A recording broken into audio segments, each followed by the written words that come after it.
সামনে আমরা হাজির হতে চাই। সাহাবে কেরাম জান্নাতের সংবাদ পেয়েছেন, কিন্তু এরপরও চোখের পানি ফেলে ফেলে মাঝে মাঝে কেঁদেছেন। সাইয়েদনা ওসমানের মতো মানুষ কাঁদতে কাঁদতে পাগল হয়ে যেতেন। কবরের কথা মনে হলে বলতেন তিনি, ও আমার বন্ধুরা, দুনিয়াতে সব জায়গায় বন্ধু খুঁজে পাওয়া যায়, কিন্তু কবর এমন একটা জগতের নাম কোনো বন্ধুর সুযোগ নাই। পাগলের মতো কাঁদতেন সাইয়েদনা ওসমান। সাইয়েদনা আবু বকর সিদ্দিক রাদিয়াল্লাহু তাআলা আনহু, তিনি কাপড়ের দোকানদার ছিলেন, কাপড় বিক্রি করতেছেন। এমন সময় এক কাস্টমার এসে বলে, আবু বকর, তোমার কাছ থেকে আজ থেকে 6 মাস পূর্বে আমি কাপড় নিয়েছিলাম, এই কাপড়টা আজকে তোমাকে ফেরত দিতে আসছি। কাপড় পছন্দ হয় না, ফেরত নিয়ে নাও। সাইয়েদনা আবু বকর কাপড়টা ফেরত নিলেন, টাকা তার হাতে ফেরত দিয়ে দিলেন। কাপড়টা হাতের মধ্যে নিয়ে তিনি হাউমাউ করে কাঁদতেছেন। সবাই বলে, আবু বকর কান্দো কেন, কি হয়েছে? তুমি তেমন করে কান্দো না, এমন করে আওয়াজ করে কাঁদো না, তুমি তো ধীরস্থির, তুমি তো শান্ত স্বভাবের মানুষ, চাপা স্বভাবের মানুষ, এমন করে তো কাঁদতে আমরা দেখি নাই কখনো, কাঁদো কেন?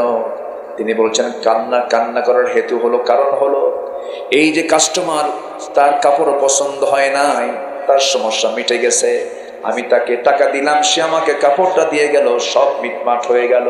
কিন্তু আবু বকর যখন মারা যাবে, কিয়ামতের দিন যখন আল্লাহর সামনে আবু বকর হাজির হয়ে যাবে, আল্লাহ যখন বলবে, আবু বকর, তোর দুনিয়ার জিন্দেগি তো অর্জন করা, তোর নামাজ, তোর জিহাদ, তোর দান, তোর সদকা, এই যে তুই আমার হাতে দিয়েছিলি, একটা আমলও আমার পছন্দ হয় না, এই আমলগুলো তোর হাতে নিয়ে নে, যা, আমি নেব না। আমি আবু বকর সেই দিন কোথায় যাব?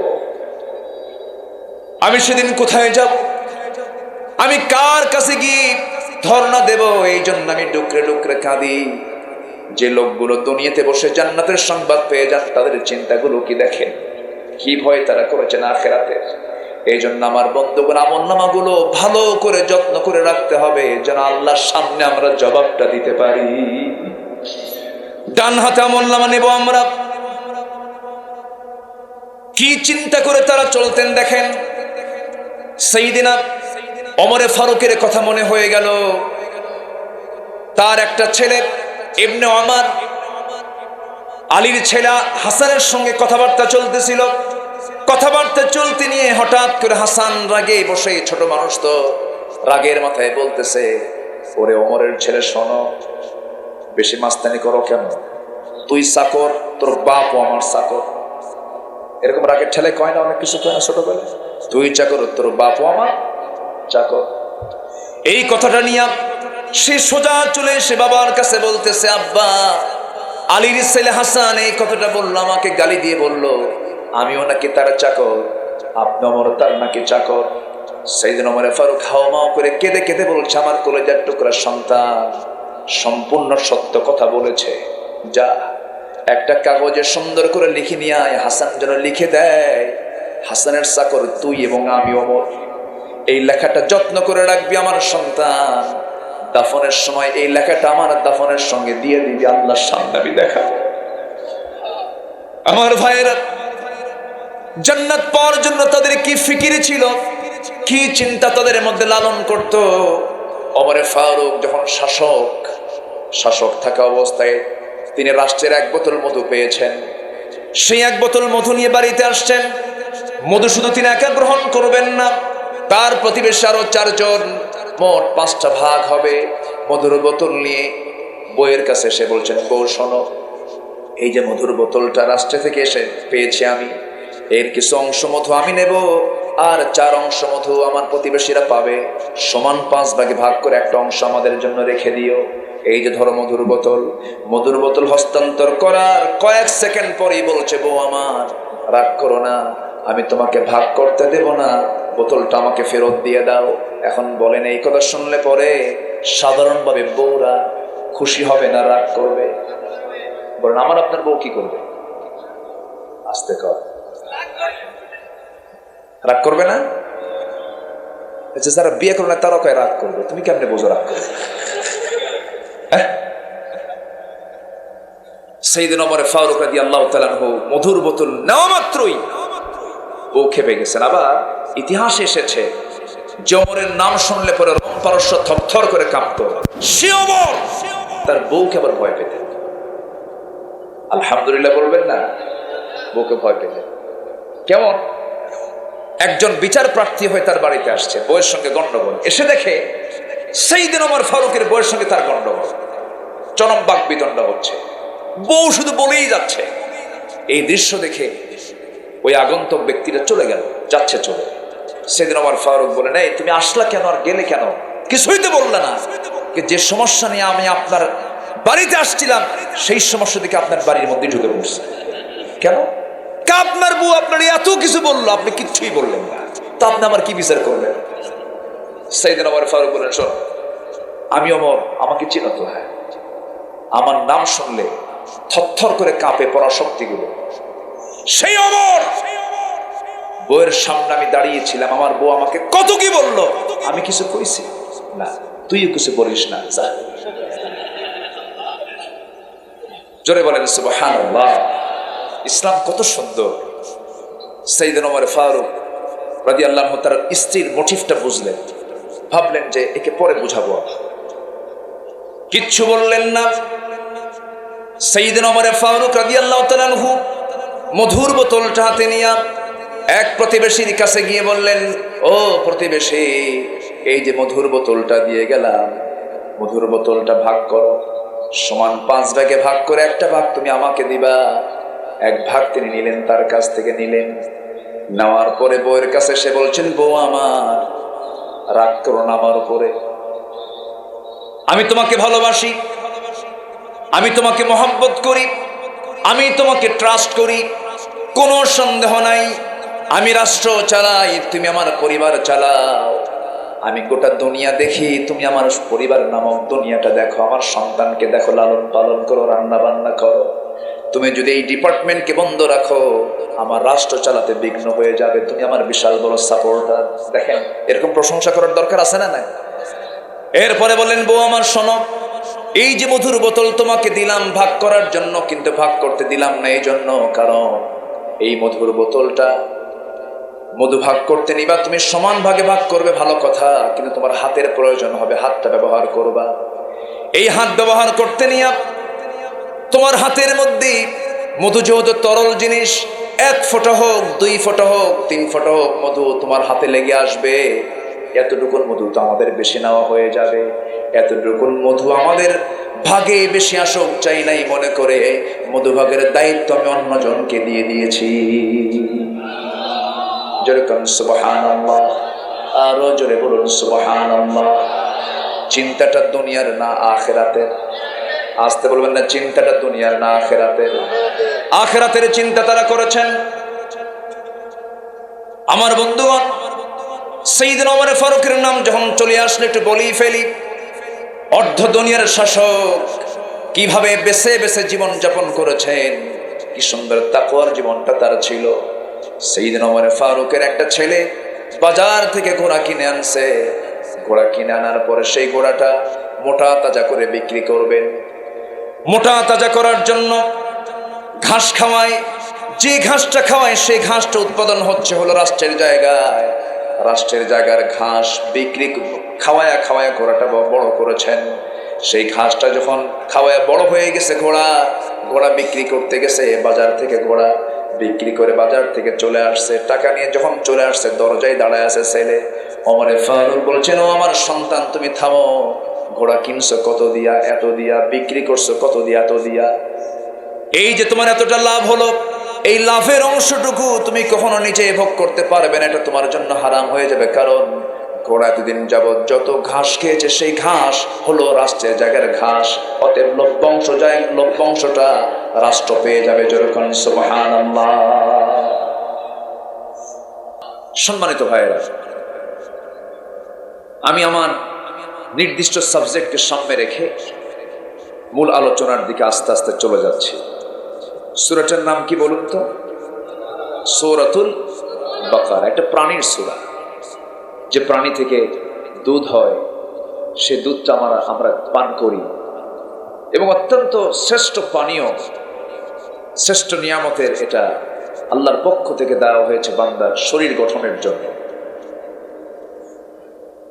সূরাতুল বাকারা মানে হলো গাফির সূরা। গাফির এমন কোনো অংশ নাই যে অংশ দিয়ে বান্দার উপকারে আসে না, এমন কি পায়খানা কি লসে না লাভে? লাভে, উপকারে আসে। তো সূরা বাকারা এটা এমন একটা সূরা যে সূরায় আল্লাহ তাআলা বান্দার জীবনের যত দিক আছে সব দিকের কথা কম বেশি আল্লাহ তাআলা এই সূরার মধ্যে বলে দিয়েছে। জোরে বলি সুবহানাল্লাহ। শুরু হয়েছে চ্যালেঞ্জ দিয়ে, শুরু হয়েছে হলো চ্যালেঞ্জ, আর শেষ হয়েছে হলো দোয়া দিয়ে। 286টা আয়াত সম্বলিত দীর্ঘ মাদানী সূরা এটা। আল্লাহ রাব্বুল আলামিন শুরু করেছেন চ্যালেঞ্জ দিয়ে, শেষ করেছেন দোয়া দিয়ে। কি দোয়া তিনি শিখিয়ে দিয়েছেন বান্দাকে? রব্বানা ওয়ালা তাহমিল আলাইনা ইসরান কামা হামালতাহু আলাল্লাযীনা মিন ক্বাবলিনা রব্বানা ওয়ালা তুহাম্মিলনা মা লা তাকাতা লানা বিহি ওয়া'ফু আন্না واغفر لنا وارحمنا أنت مولانا فانصرنا على القوم الكافرين জোরে বলুন আল্লাহু আকবার। কোরআন জান্নার বাণী। এই বিষয়ে কথা বলতে গেলে ঘন্টার পরে ঘন্টা লেগে যাবে। শুধু দুটো রেফারেন্স দিয়েই মূল আলোচনার দিকে চলে যাচ্ছে। প্রসঙ্গ যখন চলে আসলো বলেই ফেলি, এই সূরার আয়াত সংখ্যা কত বলেন? 286। 286-এর অর্ধেক কত বলেন?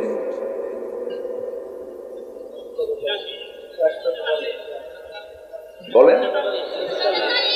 আচ্ছা, কি আপনারা কি মন খারাপ করতেছেন? হুজুর শুনতে আসলাম ওয়াজ, শিখানো অঙ্ক, এটা কেমন কথা? তাআল্লামুল ফারাইদ ফাইন্নাহা নিসফুল ইলম। ফরায়েজের জ্ঞান অর্জন করো, এটা হলো সকল ইলমের অর্ধেক বলেছেন মুহাম্মদ সাল্লাল্লাহু। অঙ্ক জানার দরকার আছে না নাই? যে হিসাবে হেরফের করবে তার জান্নাতে কি হিসাবে থাকবে? থাকবে না। এই জন্য অঙ্ক জানার দরকার আছে না নাই? আচ্ছা, অঙ্ক যে সাহাবীরা সবচেয়ে বেশি জানতেন, দেখি সুযোগ যদি হয় শেষের দিকে আমি মনে থাকলে বলব। জোরে বলি ইনশাআল্লাহ। 143। অর্ধেক কত? 143। এই সূরাতুল বাকারা কোরআন যে আল্লাহ নাযিল করেছেন, যে আল্লাহ আকাশকে বানিয়েছেন, আকাশ কি বিক্ষিপ্ত না সাজানো? অগোছালো না গোছালো? তারকাগুলো দেখতে কি অসুন্দর না মহাসুন্দর? আচ্ছা, এই মাহফিলের প্যান্ডেলকে সাজানোর জন্য কত লাইট লাগানো হয়েছে। আর এই বিশাল আকাশ, বিস্তৃত জমিন, এটাকে আলোকিত করার জন্য কয়টা লাইট? বলেন কয়টা লাইট? এক লাইটের চটি থাকা যায় না। কত সাজানো গোছানো। যে আল্লাহ সাজানো পৃথিবী, গোছানো দুনিয়া, সুন্দর করে জায়গা মতো সাবআতু আবহুর, 7 সমুদ্রকে সুন্দর করে স্থাপন করেছেন জায়গা মতো, সে আল্লাহ কোরআন কি ও গোছালো নাজিল করেছেন? গোছালো, সব সাজানো। এর আয়াতটা যেখানে সেটিং করা হয়েছে এটাও পরিকল্পিত, এটাও সাজানো সুন্দর করে। 286-র অর্ধেক হলো 143। 143 নম্বর আয়াতে মহান রব্বুল আলামিন কি বলেন দেখেন, وَكَذَلِكَ جَعَلْنَاكُمْ أُمَّةً وَسَطًا لِتَكُونُوا شُهَدَاءَ عَلَى النَّاسِ وَيَكُونَ الرَّسُولُ عَلَيْكُمْ شَهِيدًا। জোরে বলুন আল্লাহু আকবার। এমনই করে আমি তোমাদেরকে মধ্যম জাতি করে দুনিয়াতে পাঠিয়েছি। আমরা হলাম জাতিতে, আমাদের পরিচয় হলো আমরা মধ্যম জাতি। এই মধ্যম জাতি করে আল্লাহ তাআলা আমাকে পাঠিয়েছেন। আর মধ্যম জাতির ঘোষণা দিয়েছেন শেষ আয়াতে, প্রথম আয়াতে না মধ্যম আয়াতে? কোন আয়াতে? মধ্যম আয়াতে। তাহলে অর্থের সাথে সঙ্গতি রেখে আল্লাহ তাআলা আয়াতও সেট করেছেন। আমার ভাইরা, আল্লাহর পয়গম্বর ইউসুফ আলাইহিস সালাতু ওয়াস সালাম যখন ছোট মানুষ, স্বপ্নের মধ্যে দেখেছিলেন কি, ইন্নী রাআইতু আহাদা আশারা কাওকাবান ওয়াশ-শামসা ওয়াল-কমারা রাআইতুহুম লি সাজিদিন। হে আমার বাপ, হে আমার পিতা, স্বপ্নের মধ্যে আমি দেখতে পেলাম 11টা স্টার, 11টা নক্ষত্র, একটা সূর্য, একটা চন্দ্রমাকে সম্মানজনক সেজদা দিতেছে। ইন্নী রাআইতু 11। এখানে কয়টা নক্ষত্রের কথা বলা হয়েছে বলেন? 11টা। যারা কোরআনটা সুন্দর করে পড়তে পারেন আজকে গিয়ে দেখবেন ইন্নী রাআইতু 11 কাওকাবা, এই বাক্যের মধ্যে আল্লাহ তাআলা 11 নক্ষত্রের কথা বলেছেন এবং এই আয়াতটা সাজিয়েছেন 11টা নক্তা দিয়া। সুবহানাল্লাহ। এরকম করে আল্লাহ তাআলা প্রত্যেকটা আয়াতকে তথ্যে ভরপুর করে কোরআনটা আমাকে আপনাকে দিয়েছেন। জোরে বলি সুবহানাল্লাহ। কিন্তু দুঃখজনক হলো সত্য, সেই কোরআন থেকে জাতিকে পরিকল্পিতভাবে ধরে রাখা ষড়যন্ত্র চূড়ান্ত লেভেলে এখন অবস্থান করছে। আসতে বলবেন না, জোরে বলুন ঠিক কিনা। তার বড় প্রমাণ হলো যেগুলো সিলেবাস আমরা কোনোদিন দেখি নাই, আমরা তো পড়ে আসছি কিছু ভাঙ্গা চূড়া, যেগুলো দেখি নাই সেগুলো আজকে আমাদেরকে দেখতে হচ্ছে। মাদ্রাসার সিলেবাসে বাদ্যযন্ত্রের ছবি দিয়ে, নর নারীর ছবি দিয়ে মাদ্রাসা শিক্ষার্থীর চরিত্র, মন, মানসিকতাকে নষ্ট করে দেওয়ার জন্য, ধ্বংস করে দেওয়ার জন্য নানামুখী পায়তারা করা হচ্ছে। সম্মানিত ভাইয়েরা, ক্লাস 9 এবং 10 সামাজিক বিজ্ঞান বইয়ের ভিতরে ফিলিস্তিনের মানচিত্র না দেখায়া ইসরায়েলের মানচিত্র কেন দেখানো হলো? কেন? আমার বন্ধু কি ইসরায়েল? আমার বন্ধু কারা? ফিলিস্তিন। আমার বন্ধু তো ফিলিস্তিন। ইসরায়েল কি বৈধ না অবৈধ? বৈধ না অবৈধ? ভাড়াটিয়া কি বাড়িওয়ালা হয়? ভাড়াটিয়া কি বাড়িওয়ালা হয়? তাদের মানচিত্র আমাদের ছাত্রদেরকে শেখানো হচ্ছে, আমাদের সন্তানদেরকে শেখানো হচ্ছে। কেমন কথা!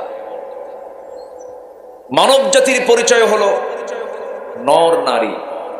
ইন্না খালাকনাকুম মিন যাকারিন ওয়া উনসা ওয়া জাআলনাকুম শুউবান ওয়া ক্বাবাইলা লিতাআরাফু। কিন্তু সেখানে নর নারীর পাশে, মেল ফিমেলের পাশে ট্রান্সজেন্ডার, মানে রূপান্তর। পুরুষ থেকে সে মহিলা হবে অথবা মহিলা থেকে সে পুরুষ হবে, হতে চায় যারা। এই বিকৃত, এই মস্তিষ্ক প্রসূত এই সমস্ত চিন্তাধারা, বিকৃত চিন্তাধারার সাথে ইসলামের কোনো সম্পর্ক আছে? আসতে বলবেন না আছে?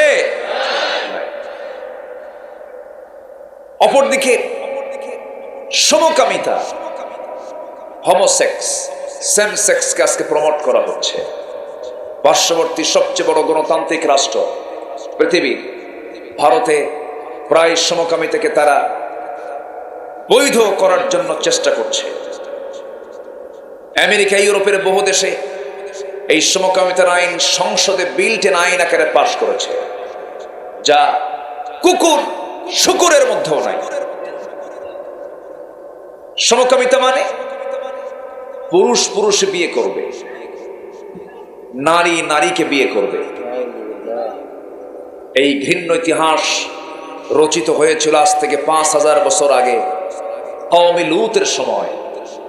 আল্লাহ তাআলা সে কওমে লূতকে ফি আদনাল আরদ, জর্দানের ডেড সি এলাকা, যারা দেখেছেন ইতিহাস ঘেটে দেখবেন, ওই কওমে লূতকে একসাথে শূন্যের উপরে তুলে এমন ঠেকনা মারা হলো, মাটিতে গেড়ে দিয়ে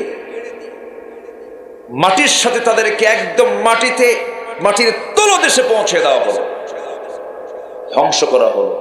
ফি আদনাল আরদ, গোটা পৃথিবীর মধ্যে সবচেয়ে নিম্নাঞ্চল অঞ্চল হলো ওই জর্দানের ডেড সি এলাকাগুলো।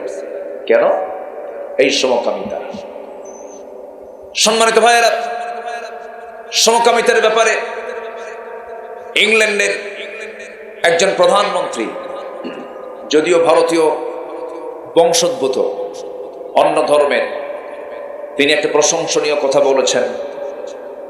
ঋষি সুনাক তিনি বলেছেন, a man is a man, a woman is a woman, that's just a common sense.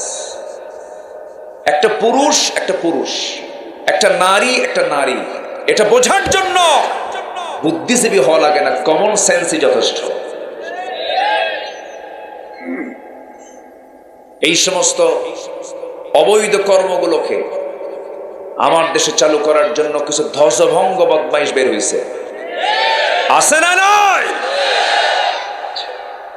আমাদেরকে সজাগ থাকতে হবে, সতর্ক থাকতে হবে। কোন ক্রমেই ইসলামের বিরুদ্ধে চলে যায় এমন কোন অপকর্ম আমরা বাস্তবায়ন হতে দেব। আসতে বলবেন না, দেব। এটি কি আমাদের সাধারণ দায়িত্ব না ইমানি দায়িত্ব? বলেন, সাধারণ দায়িত্ব না ইমানি দায়িত্ব? ইমানি দায়িত্ব। সম্মানিত ভাইয়েরা, আজকে মুসলমান কথা বলে না, আজকে মুসলমান চুপ করে থাকে। ভাবতেছেন চুপ থাকলে আপনি নিরাপদ? না। আশাদ্দুল আযাব মান কানা ফীহিম, আযাব যখন আসবে পীর বুজুর্গ ধরবে না, বাঁচবে না, সবগুলো শুদ্ধ আযাবে শেষ করে দিবেন। তিনি কে? আসতে বলবেন না, তিনি কে? আল্লাহ তাআলা। সম্মানিত ভাইয়েরা, প্রথম আহ্বান থাকবে আমার এটাই, কোরআনের মাহফিলে আমরা কোরআনকে শিখবো, জানবো, পরিবার বানাবো। জোরে বলি ইনশাআল্লাহ। কিন্তু আমরা যখন কোনো উপার্জন করতে যাব, হালাল খুঁজবো না হারাম খুঁজবো? হালাল না হারাম? হালাল। হালালের দিকে যেতে হবে। আল্লাহ রাব্বুল আলামিন আরেক জায়গায় বলছেন, বান্দাকে বুঝিয়ে বুঝিয়ে বলছেন, বান্দা ইয়া আইয়ুহাল্লাযীনা আমানু কুলু মিন তাইয়্যিবাতি মা রাযাকনাকুম ওয়াশকুরু লিল্লাহ ইন কুনতুম ইয়্যাহু তা'বুদুন। জোরে বলুন আল্লাহু আকবার। ও ঈমানদারেরা, তোমরা পবিত্র হালাল রিজিক আমি যা দিয়েছি তা থেকে তোমরা খাও, হারামের দিকে যেও না, অবৈধের দিকে যেও না। হারাম খাদ্য দিয়ে গঠন করা তোমার দেহ দিয়ে তুমি তাহাজ্জুদ পড়বে, কোনো কাজ হবে না। নামাজ পড়বে, কোনো কাজ হবে না। তোমাকে হালাল জীবন যাপন করতে হবে। আল হালালু বাইয়িন ওয়াল হারামু বাইয়িন। হালালটা স্পষ্ট, হারামটা স্পষ্ট। একটা লাইন মনোযোগ দিয়ে কথাটা শুনুন। যদি কোনো বান্দা এই জীবনের চরাচরের সংক্ষিপ্ত জীবনে যদি হারামগুলোকে না বলে হারামকে বর্জন করতে পারে, যে ব্যক্তি তার জীবনে হারামকে না বলবে, আল্লাহ এই বান্দার জন্য জাহান্নামকে না বলবে। এই জীবনে যে বান্দা হালালকে হ্যাঁ বলবে, হালাল ভিত্তিক জীবন যাপন করবে, আল্লাহ তার জন্য জান্নাতকে হ্যাঁ বলে দিবে।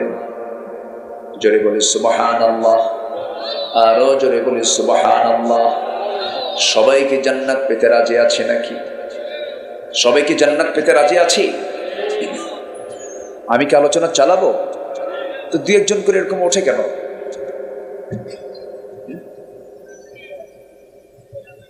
বলেন সমস্যা? একটু জিকির করুন, লা ইলাহা,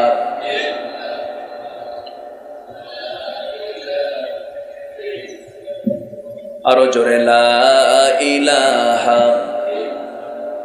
আরো জোরে লা ইলাহা, সুবহানাল্লাহ আলহামদুলিল্লাহ, আরো জোরে লা ইলাহা, সুবহানাল্লাহ আলহামদুলিল্লাহ,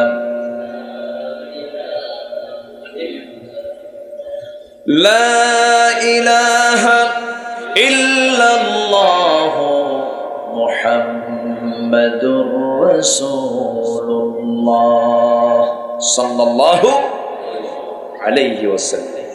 মদ খাওয়া কি? আস্তে খাও, আরো জোরে। মদ কি ছোটখাটো হারাম? বলেন। আমার দেশে মদের বোতল তো নাই, মদের দোকান, মদের লাইসেন্স, মদের আইন আছে, অথচ আমার রাসূল বলেছেন আল খামরু উম্মুল খাবাইস, মদ হলো সমস্ত পাপের মা। সমস্ত পাপের মা হলো মদ। সে মদ আজকে অ্যাভেলেবল। দর্শনায়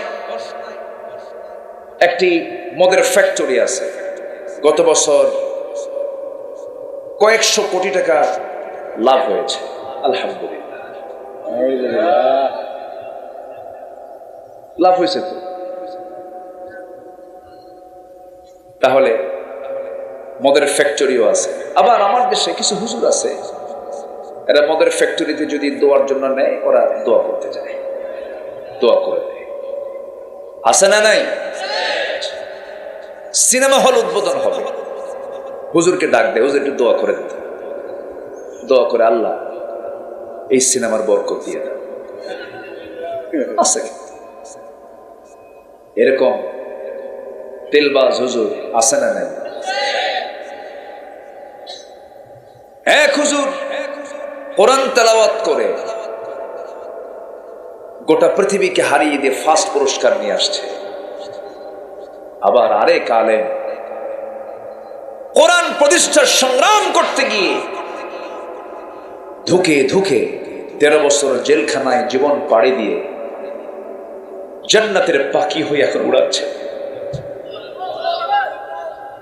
উড়িয়ে বেড়াচ্ছে। এখান থেকে প্রমাণ হয় কোরআন তেলাওয়াতে রক্ত দিতে হয় না, কোরআন তেলাওয়াতে রক্তের প্রয়োজন হয় না, কোরআন প্রতিষ্ঠায় রক্ত দিতে হয় মুসলমান। অতএব কোরআন তেলাওয়াত আর কোরআন প্রতিষ্ঠার কাজ এক নয়। কোরআন তেলাওয়াত মুনাফিকরাও করে। আস্তে কোন কেন? আস্তে কোন কেন? আল্লাহর সৃষ্টির দুই পিঠ, একটা ইহকাল, আরেকটা কি পরকাল। আমরা কোন পিঠ নিয়ে চলবো? কোন পিঠকে সামনে রেখে চলবো? ইহকাল হলো স্বল্প মেয়াদী প্রজেক্ট, আর পরকাল হলো আনলিমিটেড চিরস্থায়ী প্রজেক্ট। অতএব ক্ষণস্থায়ী প্রজেক্ট নিয়ে পেরেশান হব না চিরস্থায়ী প্রজেক্ট নিয়ে পেরেশান হব?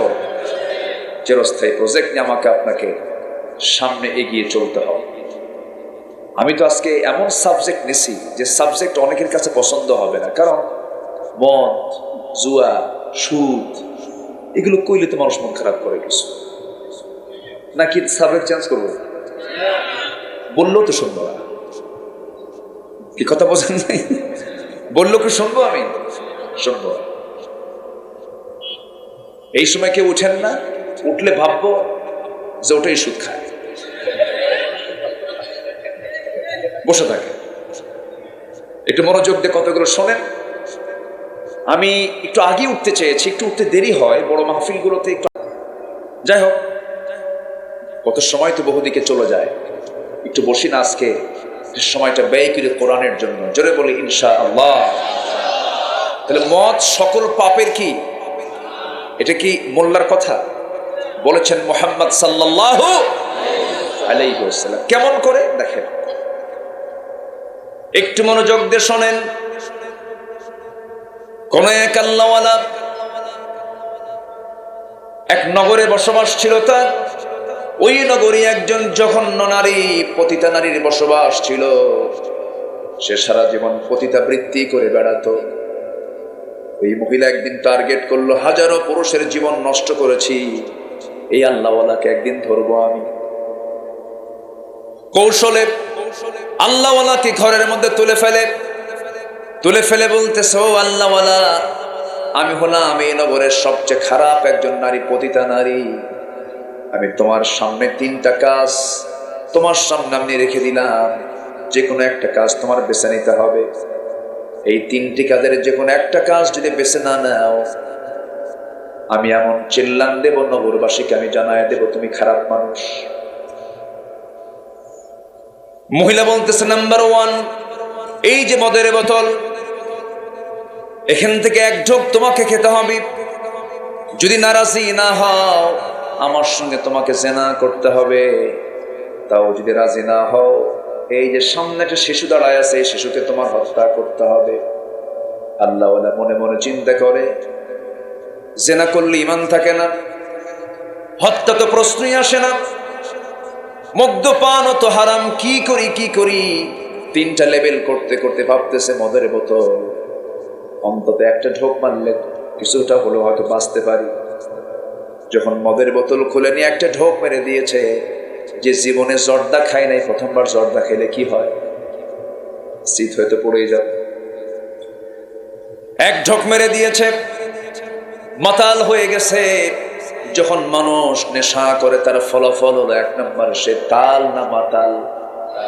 আসতে বলবেন না, তাল না মাতাল, হুঁশ না বেহুশ। নিজের মেয়ে নিজের বউ চেনে না, নিজের মা নিজের বোন চেনে না, বেতাল হয়ে যায়, উল্টা পাল্টা বলতে থাকে। আল্লাহ তাআলা এই মদের যতগুলো ক্ষতিকর দিক তিনি তুলে ধরেছেন, এর মধ্যে সবচেয়ে বড় ক্ষতিকর দিক হলো, যেই কাজে মস্তিষ্ক ঠিক না থাকে সেই কাজ কখনো হালাল হতে পারে না। কোন এক বেচারি মদ খায়া রাত 3টার দিকে দরজার সামনে সে বউরে ডাক দেয়। বউ কিন্তু জানে স্বামী কেমন। সার্টিফিকেট যদি কোনো মানুষ নিতে চায়, চেয়ারম্যানের সার্টিফিকেট নেওয়ার আগে, নাগরিকত্ব সনদ নেওয়ার আগে, সবার আগে সার্টিফিকেট নিতে হবে বউয়ের কাছে, স্বামীর কাছে বউয়ের, ঠিক কিনা? কারণ বউ জানে আমার স্বামী কয় নাম্বার লুচ্চা, এটা জানে। সব জায়গায় বুজুর্গি চলে, বউয়ের কাছে বুজুর্গি হক কঠিন। 3টার দিকে ডাক দিয়ে বলে, দরজায় টোকা নাড়তেছে, দরজা খোল। স্বামীর আওয়াজ শুনেই বউ ভাবতেছে এ তো খাই আসছে। বড় একটা ছেলে আছে ঘরে, তাকে ডাক দিয়ে বলে, আব্বা উঠো, তোমার বাপ আসছে রাত 3টার দিকে, তোমার আব্বার তো নেচার তুমি জানো, কি যে করে, হুঁশ তো নাই, সাথে একটু চলো। সাথে ছেলেকে নিয়ে ভয়ে ভয়ে দরজা খুলছে। লাল টকটকা চোখ, ডাবল খাইছে। কি খাইছে? ডাবল। খাইয়া বউয়ের দিকে তাকায় বলে, আম্মা আসসালামু আলাইকুম। বউ কয়, হাই রে আমার কপাল, তোমার কি একটু হুঁশ হলো না? পাশে একটা ইয়াং ছেলে দাঁড়ানো, তুমি তার সামনে আমারে আম্মা বলে ডাকো। ছেলের দিকে তাকায় বলে, দুলা ভাই আসসালামু আলাইকুম। নেশা। আমার বন্ধুগণ, নেশা করলে হেতাহেত কোনো সেন্স থাকে না। ওই আল্লাহওয়ালা বাঁচার জন্য প্রথমে সে বেছে নিল 1 ঢোক বোতল থেকে 1 ঢোক মদ। 1 ঢোক মদ যখন খেয়ে নিয়েছে, মাতাল হয়ে গেছে, মাতালে জেনা হয়েছে, খুন হয়েছে। পরবর্তী যে 2টা কাজ, সেই কাজটা তার জন্য ইজি হয়ে গেল, কারণ মাথা ঠিক না থাকলে সব হয়ে যায়। মদ সমস্ত পাপকে ডেকে আনে। মদ আছে যেখানে, জেনা আছে সেখানে, জেনা আছে যেখানে, খুন আছে সেখানে, ঠিক কিনা? খুন আছে সেখানে। আজকে সে মদ অ্যাভেলেবেল।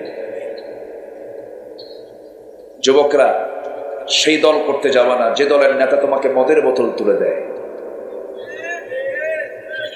যে নেতা তোমার হাতে সিগারেটের প্যাকেট তুলে দেয়, যে নেতা তোমাকে নামাজের দায়িত্ব পালনের জন্য অর্ডার দেয় না, যে নেতা তোমাকে তোমার সামনে নারী তুলে দেয় জিনা করার জন্য, নামাজের কথা বলে না, দ্বীনের কথা বলে না, কোরআনের কথা বলে না, ওই সমস্ত নেতৃত্বের মুখে আমরা জুতা মারি, থুতু মারি।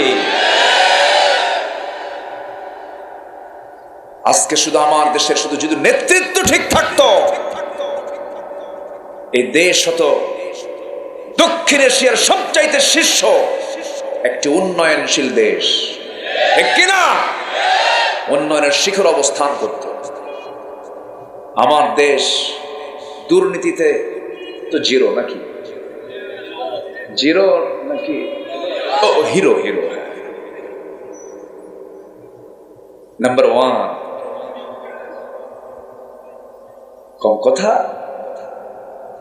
এদেশের শ্রমিক, এদেশের প্রবাসী, এদেশের কৃষক, অশিক্ষিত প্রবাসীরা বিদেশে গিয়ে পাখির মতো ঝুলে ঝুলে বিল্ডিং এর কাজ করে। বাবার চেহারা দেখে না, মার চেহারা দেখে না, ছেলে মেয়ের চেহারা দেখে না, বউটাকে দেশে রেখে কত কষ্ট করে প্রবাস জীবনে থেকে কোটি কোটি টাকা এই রেমিটেন্স গুলো পাঠায়। অশিক্ষিত তারা। শ্রমিক গার্মেন্টস শিল্পকে কিভাবে বৈষম্যের বেতন, সামান্য বেতনে চাকরি করে হ্যান্ড টু মাউথ দেশকে তারা এগিয়ে দিচ্ছে। কৃষক পরিশ্রম করে করে দেশকে এগিয়ে দিচ্ছে। অশিক্ষিত তারা, এরা সব অশিক্ষিত। অশিক্ষিতরা দেশকে আগায় দেয়, পিছায় দেয় কারা? সব শিক্ষিত বলা যাবে না। শিক্ষিত নামের কিছু কলম চোরেরা যারা কোরআন সমাজে চায় না। কথা ক্লিয়ার? কথা ক্লিয়ার? অনেক কথা আছে, জমা হয়ে আছে। 15 কি বলে 16, 17, 18 এসেছি, এরপরে তো আসা হয় নাই। তো এই কাঁচাগুলো আদায় করতে হবে। থাকেন, কথা শোনাবো, জোরে বলি ইনশাআল্লাহ। খুব ভালো মানুষ আপনারা, আলহামদুলিল্লাহ। তাহলে আমাদের হারাম ছেড়ে দিতে হবে, হালাল ধরতে হবে, জান্নাত ক্লিয়ার হয়ে যাবে। জোরে বলি ইনশাআল্লাহ। তাহলে মদ খাওয়া কি? মদের দোকান দেওয়া, হ্যাঁ, মদের লাইসেন্স নেওয়া। বছর 5 আগে, হ্যাঁ 5 বছর আগে আমি একটু ইনসাইডে ছিলাম, ভিতরে গেছিলাম, বুঝলেন না? তো ভিতরে ঢুকলাম, বিভিন্ন ধরনের লোকজন তো দেখা হয়। এক বুড়ো চাচা দেখে 80 বছর বয়স, উনি ভিতরে ঢুকছে। ওনার নাকি ওই যে বিস্ফোরক মামলা। তো আমাকে এসে কাগজ দেখায় বলে, হুজুর বিস্ফোরক কি হুজুর? একে খায় না কি করে? মানে উনি বোঝেই না এটা। 80 বছর বয়সে উনি নাকি বিস্ফোরণ করছে। কি শক্তি 80 বছরের বুড়ার, চিন্তা করেন। বিচিত্র মানুষ দেখছি তো। এক বেচারে এসে বলে, আমি বললাম ভাই আপনি কি করেন? আমার মানে বলতেছে হুজুর আমি আপনার অস্ত্র শুনি। তো আপনি কি করেন? হুজুর আমি একটু ইয়াবার কারবার করি। তো মানে আপনি এটা কি করেন? তো ভাই আমি তো খাই না, আমি খাওয়াই। কি কথা কি বুঝতেছেন আপনি? হুজুর আমি হজও করছি। তাহলে উনি হজ করেছেন, উনি আমার ওয়াজও শোনেন, নামাজও পড়ে, ইয়াবা নিজে খায় না, একটু খাওয়ায়। কি কথা কি বোঝা যায়? বিচিত্র মানুষ কিন্তু পৃথিবীতে আছে। আমার দেশে কিছু মুসলমান আছে, এরা সারা বছর নামাজ পড়ে না, রমজানে এমন নামাজ পড়ে আসলে নামাজে ফেল। ঠিক আছে না? শুধু দেশেই পড়ে না, যেখানে যে পড়লে 1 লক্ষ গুণ সওয়াব পাওয়া যায় সেখানেও যায়। একদম মক্কা একা পারে না, হুজুর একটা ভাড়া নেয়। হুজুর একটা ভাড়া নিয়ে কয়, হুজুর চলেন, আপনার আসা যাওয়া ফ্রি, আপনি আমার সঙ্গে উমরায় যাবেন, আপনি এমন দোয়া করে দিবেন আমার জন্য যেন আল্লাহ আমারে জান্নাত পার করে জাহান্নাম দিয়ে দেয়।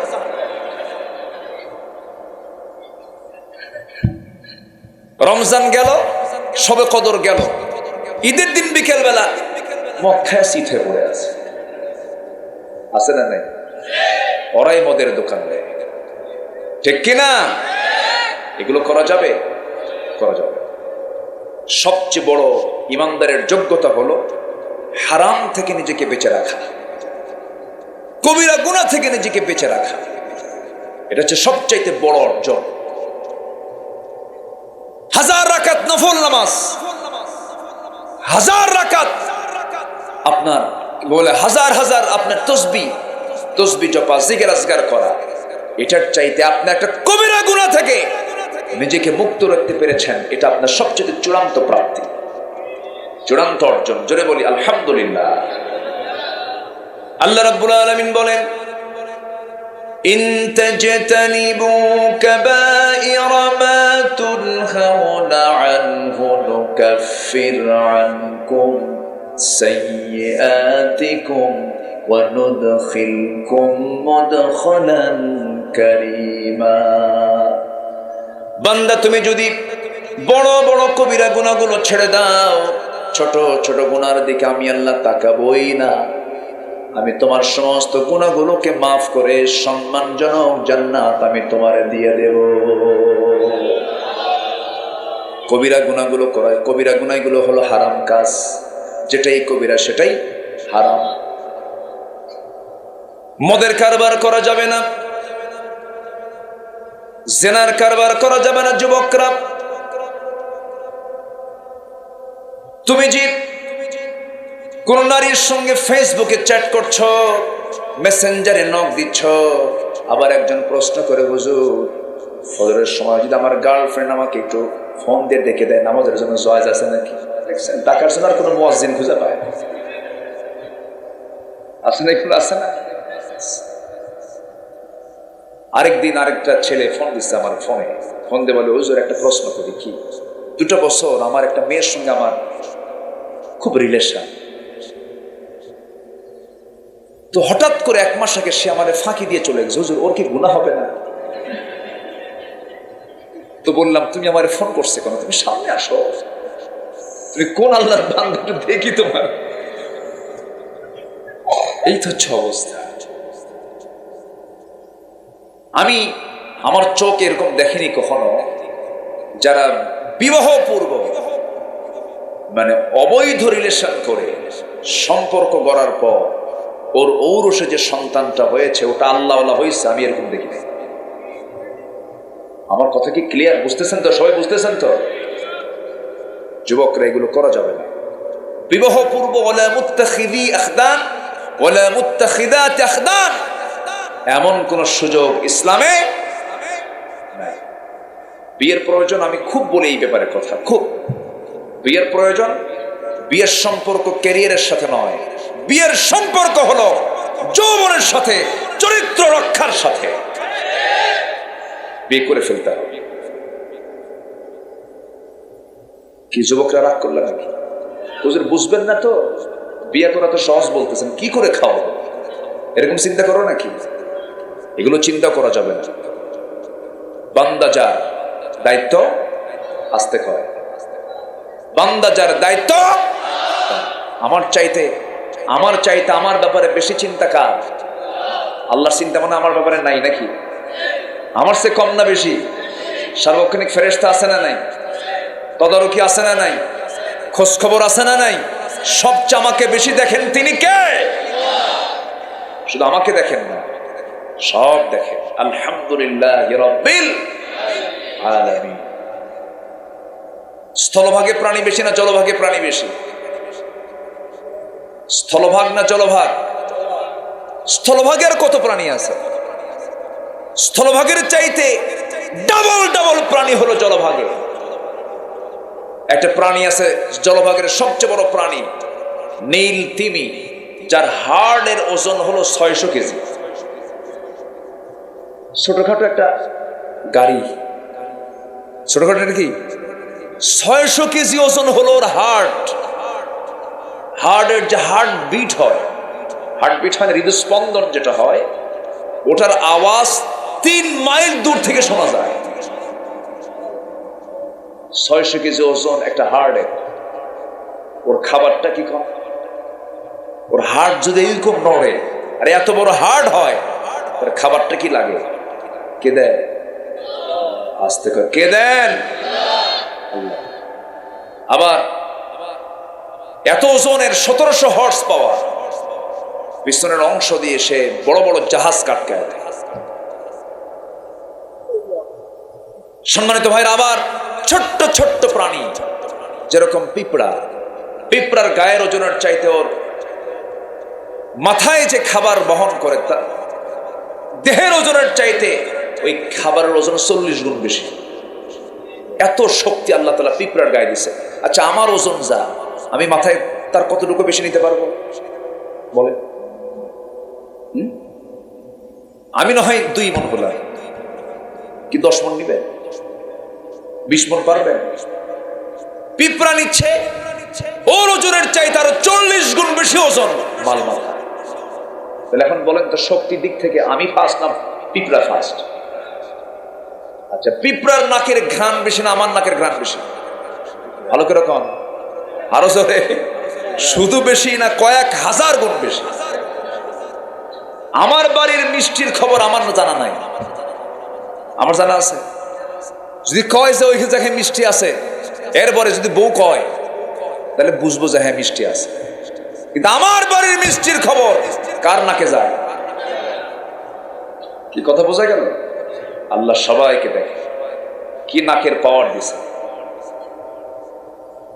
ফেন্সিডিলের বোতল আর মদের বোতল কোন জায়গায় আছে? মানুষের নাকে আগে যায় না কুত্তার নাকে আগে যায়? কার নাকে যায়? 28,000 গুণ বেশি ঘ্রাণ আমার আপনার চাইতে কুত্তার নাকে, কুকুরের নাকে। এগুলো কে দেন? আসতে বলবেন না, কে দিয়েছেন? আল্লাহ দিয়েছেন। আমার বন্ধুগণ, কোনো টেনশন করা যাবে না। হুজুর, হারাম না খেলে বাঁচবো কেমনে? হারাম পন্থা অবলম্বন না করলে আমার চাকরি মিলবে কেমনে? এগুলো শিরকের কথা, এগুলো বিশ্বাস করা যাবে না। হালাল ভিত্তিক জীবন যাপন করব, হালাল ভাবে চলব। আদ-দুনিয়া সিজনুল মুমিন ওয়া জান্নাতুল লিল কাফির, হুজিবাতুল জান্নাহ বিল মাকারিহ, হুজিবাতুন নারু বিশ শাহওয়াত। জান্নাতটা সাজানো হয়েছে কষ্ট দিয়ে, আর জাহান্নামকে সাজানো হয়েছে আরাম আয়েশ দিয়া। এই দুনিয়াতে যারাই আল্লাহওয়ালা হয়েছেন, যারা এই দ্বীনের পথে টিকে থাকতে চেয়েছেন, তাদের জীবনটা ভালোভাবে যায় নাই। খোদ আমার নবী মুহাম্মদ সাল্লাল্লাহু আলাইহি ওয়াসাল্লামের জীবনও তাই হয়েছে। আমার বন্ধুগণ, অনেকে বাঁচতে চায়। ইমাম ইবনু তাইমিয়া রাহিমাহুল্লাহ সিরিয়ার দামেস্কের জেলখানায় কারারুদ্ধ। ইমাম ইবনু তাইমিয়াকে জেলখানায় আটকে রেখেছে জালিম শাসকরা। জেলখানায় তিনি আটকের অবস্থায় জেল সুপার, সেই জেলের জেল সুপার এসে চোখের পানি ফেলে ফেলে কান্দে আর বলে, হুজুর, আপনাকে দেখে বড় মায়া হয়, আপনি কত বড় আলেম, মেহেরবানি করে মাফ করে দিবেন, আমরা হুকুমের গোলাম। এই কথা এখনো কয় না?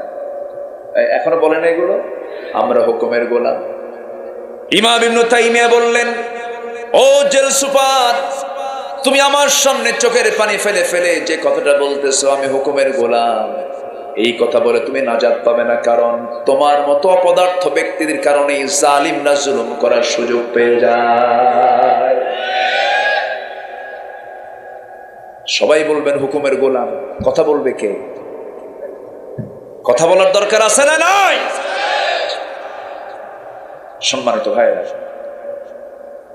একটা কথা মাথায় রাখবেন, গোটা দুনিয়া জুড়ে হারামের ছড়াছড়ি, কিন্তু এর মাঝে আমাকে টিকে থাকতে হবে হলো ওই মাছের মতো, যে মাছ বসবাস করে কাদার ভিতরে কিন্তু গায়ে কোনো কাদা লাগে না। কোন মাছ? কোন বাইম মাছের ছোটটার কি কয় বুঝতো? হ্যাঁ বুঝতো। কত ভাষা তাই না? বাইম মাছ, ওর বসবাস কাদায়, গায়ে কোনো কাদা লাগার সুযোগ নাই। আমরা কাদা লাগাবো না, জোরে বলি ইনশাআল্লাহ। হারামকে আমরা বর্জন করব, জোরে বলি ইনশাআল্লাহ। পৃথিবীতে যে ব্যবসাগুলো সবচাইতে এখন হাইলাইট, একদম ফরওয়ার্ডে আছে, এক নম্বর হলো মদ। এক নম্বর কি? মদ। বিশ্বব্যাপী মাদক ব্যবসার মূল্য হলো বছরে $321 বিলিয়ন। চিন্তা করেন। আচ্ছা, মদ বিক্রির পরিমাণ হলো বছরে বিশ্ব বাণিজ্যে বিশ্বব্যাপী $1600 বিলিয়ন। অস্ত্র ব্যবসা গোটা পৃথিবীতে বছরে বিশ্বব্যাপী $100 বিলিয়ন। পতিতা ব্যবসা, পতিতাবৃত্তি, জেনার লাইসেন্স নিয়ে যারা পতিতার ব্যবসা করে, বছরে বিশ্ব বাণিজ্যে এটার দ্বারায় বার্ষিক $400 বিলিয়ন। জুয়ার কারবার চলে, ক্যাসিনোর কারবার চলে, বছরে $110 বিলিয়ন। কম্পিউটার গেমসে এই যে ফ্রি ফায়ার, পাবজি, এই ছেলেরা বোঝো না? ঠিকই হাসতেছে, কুটকুট করে হাসে, বোঝে কিন্তু সবকিছু, এরপরও খেলে। এগুলো খেলবা না। বিশ্বব্যাপী বার্ষিক এটার ব্যবসা হয় প্রায় $54 বিলিয়ন। বৈশ্বিক এই সকল মাদক, মদ, অস্ত্র, পতিতা, জুয়া, অবৈধ এই সমস্ত গেমস ট্যামস গুলোর পিছনে বার্ষিক বাজার মূল্য দাঁড়ায় হলো $2685 বিলিয়ন। যেরকম নাউজুবিল্লাহ। এখন বলেন, যারা এগুলো ব্যবসার সঙ্গে জড়িত, আমার দেশে নাই তো মনে হয় নাকি, যারা এগুলো ব্যবসার সঙ্গে জড়িত, তারা কি কোনোদিন ইসলাম আসুক এটা চায়? কোনোদিন আসুক এটা চায়? আমি আপনি? আওয়াজ কিন্তু খুব কমে গেল। সবাই কি চান? সবাই কি চান? যারা চায় না তারা কি আপনাকে দুধ খেতে দেবে? আস্তে খাও। আপনাকে আদর করে দেবে? আপনাকে কি দাওয়াত দিয়ে খাওয়াবে? না ওদের প্ল্যান ওরা করবে? ওদের প্ল্যান ওরা করবে। তাহলে এখানে আমার আপনার দায়িত্ব আছে না নাই? আসতে বলবেন না, আছে না নাই? দায়িত্ব কি বলেন? আসেন একটু লাইনে আসেন। আমি এক রাত পেয়েছি তো, একটু বেশি রাত হলে, এখন তো একদিন মাহফিল অনুমতি পাওয়াই কঠিন। আমি 2012 সালের দিকে, 11 সালের দিকে আমি এক জায়গায় এক মাহফিলে 3 দিন করে কথা বলেছি, কিন্তু সে সুযোগ তো এখন আর নাই। মাহফিলের পরিবেশ তো এরকম নাই। তবে হ্যাঁ, এক মাঘে শীত যায় না তো, ফিরে আসবে, ফিরে আসবে, ফিরে আসবে। জোরে বলি ইনশাআল্লাহ, আরো জোরে বলি ইনশাআল্লাহ। আল্লাহ আছেন না নাই? আল্লাহ আছেন না নাই? আমার দেশ কেমন চলে? কিছুই কয় না। এক রাজা দেশের বাইরে যাবে, তো দায়িত্ব দিবে এক মন্ত্রীকে। মন্ত্রীকে বলল, মন্ত্রী তোমারে রেখে যাচ্ছি, তুমি আমার দায়িত্ব পালন করবে, রাজত্ব চালাবে, আমি 1 মাস পরে আসতেছি, ভালো করে চালাবা কি কাজ জানো। 1 মাস পরে রাজা চলে আসছে, এসে বলতেছে, মন্ত্রী কেমন চালালা দেশ? আমার রাজ্যের কি অবস্থা বলো? কি তেমন কোনো ক্ষতি হয়নি, শুধু একটা ক্ষতি হয়েছে। কি ক্ষতি? কোদালের ডাট ভেঙে গেছে। ডাটকে যে এলাকায় কি বলে তা জানি না, আষাঢ়, মানে যেটা ধরে, কোদালের আষাঢ় ভেঙে গেছে। রাজা বলল, এত ঠুনকো বিষয় তুমি বললা, কোদালের আষাঢ় ভাঙলো কেন? ওই যে আপনার প্রিয় গাধাটা মারা গেছে, তো ওর কবর খনন করতে নিয়ে কোদালের এই আষাঢ়টা ভেঙে গেছে। মানে আমার গাধাটা মারা গেছে? হ্যাঁ মারা গেছে। গাধাটা মরলো কেমনে? আম গাছের ডাল ভেঙে পড়ছে। আম গাছের ডাল ভাঙলো কেন? আপনার আম্মার খুব শখ ছিল মারা গেলে পরে তাকে যেন আম গাছের ডাল দিয়ে যেন পোড়ানো হয়। মানে আমার আম্মা মারা গেছে, তুমি বলো কোদালের আষাঢ় ভাঙছে, এদিকে আমার মা নাই, গাধাও নাই, আমার মা মরলো কেমনে? বলতেছে আপনার মা মারা গেছে তার নাতি মারা যাওয়ার কারণে। মানে আমার ছেলেও মারা গেছে, আমার ছেলে মারা গেল কেমনে? তার মা মারা যাওয়ার কারণে। মানে আমার বউ মারা গেছে। আচ্ছা আমার বউ মারা গেল, তুমি বলো যে কোদালের আষাঢ় ভাঙছে, আমার বউ মারা গেল কেমনে? রাজ্যের রাজকোষ চুরি হয়ে যাওয়ার কারণে। মানে আমার রাজ্যের রাজকোষও চুরি হলো, বউ গেল, ছেলে গেল, মা গেল, গাধা গেল, সব গেল, তুমি কেউ কোদালের আষাঢ় ভাঙছে। আমার দেশের কিছুই হয়নি, কি হয়েছে? কোদালের আষাঢ় ভাঙছে। কথা বুঝেন নাই? আকলমান ইশারা ভাষা। সচেতন ব্যক্তির জন্য ইঙ্গিতগুলোই যথেষ্ট। এই দেশকে গড়তে হবে আমাদের, কোন হারামের কাছে আমরা যাব না। উন্নয়ন কতটুকু হয়েছে বা হয় নাই কেন্দ্রই বলে দেয়, ঠিক কিনা? কেন্দ্রে মানুষ না কুত্তা?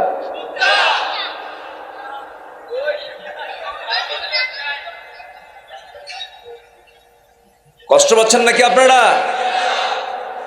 মন খারাপ করা যাবে না, যা সত্য তাই বলতেছি আমরা, ঠিক কিনা? আমার দিকে তাকা। আল্লাহি আমি কাউকে খুশি করার জন্য অথবা আমার প্ল্যাটফর্ম থেকে আমি একটা মহলকে খুশি করার জন্য বলছি কথা তা নয়। যা লিগ্যাল, ওয়াকুলু কাওলান সাদীদা, যা বলবা সত্য কথা বলবা, কাউকে খুশি করার জন্য বলবা না, আল্লাহকে খুশি করার জন্য বলবা। কথা ক্লিয়ার? কারণ আমি যদি অবৈধ কথা বলি এটা আমার জন্য হালাল হবে না হারাম হবে? হারাম হয়ে যাবে। আজকে আমরা সাবজেক্ট পেয়েছি হালাল গ্রহণ, হারাম বর্জন। কথায় হারাম বলা যাবে না, খাওয়া দাওয়ায় হারাম কিছু খাওয়া যাবে না, লেনদেন হারাম কিছু করা যাবে না। মা আতাকুমুর রাসূলু ফাখুযুহু ওয়া মা নাহাকুম আনহু ফান্তাহু। রাসূল যা অর্ডার দিয়েছেন তা তোমরা গ্রহণ করো, যা নিষেধ করেছেন তা থেকে তোমরা নিজেকে গুটিয়ে রাখো, বারণ রাখো। এটা আল্লাহর হুকুম। আমার ভাইয়েরা, এই দুনিয়া ছেড়ে আমিও যাব, আপনিও যাবেন। আমরা আমলনামাগুলো নিতে চাই ডান হাতে না বাম হাতে? হারাম খেলে, হারাম বললে, হারামে চললে আমার আমলনামা কোন হাতে আসবে? আর হালালে চললে, হালাল পথে থাকলে পরে আমার আমলনামা কোন হাতে যাবে? ডান হাতে যাবে। আমার বন্ধুগণ, ভালো আমলনামা নিয়ে আল্লাহর সামনে আমরা হাজির হতে চাই। সাহাবে কেরাম জান্নাতের সংবাদ পেয়েছেন, কিন্তু এরপরও চোখের পানি ফেলে ফেলে মাঝে মাঝে কেঁদেছেন। সাইয়েদনা ওসমানের মতো মানুষ কাঁদতে কাঁদতে পাগল হয়ে যেতেন। কবরের কথা মনে হলে বলতেন তিনি, ও আমার বন্ধুরা, দুনিয়াতে সব জায়গায় বন্ধু খুঁজে পাওয়া যায়, কিন্তু কবর এমন একটা জগতের নাম কোনো বন্ধুর সুযোগ নাই। পাগলের মতো কাঁদতেন সাইয়েদনা ওসমান। সাইয়েদনা আবু বকর সিদ্দিক রাদিয়াল্লাহু তাআলা আনহু, তিনি কাপড়ের দোকানদার ছিলেন, কাপড় বিক্রি করতেছেন। এমন সময় এক কাস্টমার এসে বলে, আবু বকর, তোমার কাছ থেকে আজ থেকে 6 মাস পূর্বে আমি কাপড় নিয়েছিলাম, এই কাপড়টা আজকে তোমাকে ফেরত দিতে আসছি। কাপড় পছন্দ হয় না, ফেরত নিয়ে নাও। সাইয়েদনা আবু বকর কাপড়টা ফেরত নিলেন, টাকা তার হাতে ফেরত দিয়ে দিলেন। কাপড়টা হাতের মধ্যে নিয়ে তিনি হাউমাউ করে কাঁদতেছেন। সবাই বলে, আবু বকর কান্দো কেন, কি হয়েছে? তুমি তো এমন করে কান্দো না, এমন করে আওয়াজ করে কাঁদো না, তুমি তো ধীরস্থির, তুমি তো শান্ত স্বভাবের মানুষ, চাপা স্বভাবের মানুষ, এমন করে তো কাঁদতে আমরা দেখি নাই কখনো, কাঁদো কেন? তিনি বলছেন, কান্না করার হেতু হলো, কারণ হলো এই যে কাস্টমার, তার কাপড় পছন্দ হয় নাই, তার সমস্যা মিটে গেছে। আমি তাকে টাকা দিলাম, সে আমাকে কাপড়টা দিয়ে গেল, সব মিটমাট হয়ে গেল।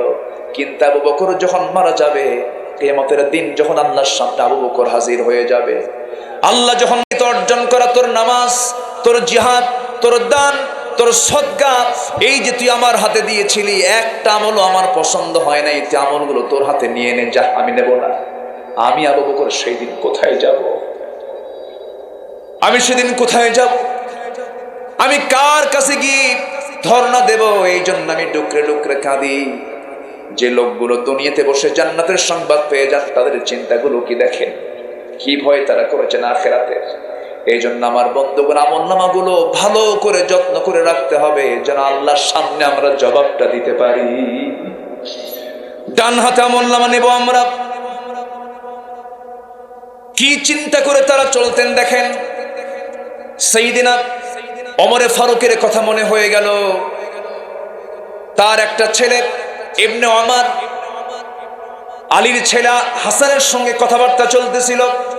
কথাবার্তা চলতে নিয়ে হঠাৎ করে হাসান রাগে বসে, ছোট মানুষ তো রাগের মাথায় বলতেছে, ওরে ওমরের ছেলে শোনো, বেশি মাস্তানি করো কেন?